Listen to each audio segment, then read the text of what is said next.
দেশের যে বর্তমান যে পরিস্থিতি চলছে এবং বিশেষ করে ইলেকট্রাল বন্ডের ঘোটালা সামনে আসার পর আসল নগ্ন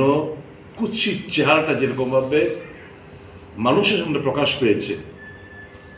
আমাদের মনে কোনো সন্দেহ নেই জাগ্রত ভারতবর্ষের মানুষ, জাগ্রত আমার ত্রিপুরার মানুষ 19 তারিখ এবং 26 তারিখ তারা এই ডাবল ইঞ্জিন সরকারকে বিকল করার দৃঢ় প্রত্যয় নিয়ে ভোট করবেন এবং আবেদন থাকবে সকলের কাছে ভয় ভীতি উপেক্ষা করে ত্রিপুরার যে আমাদের ঐতিহ্য উৎসবের মেজাজে ভোট, সেই ভোটে সামিল হওয়ার জন্য যে যার ভোট দেবে,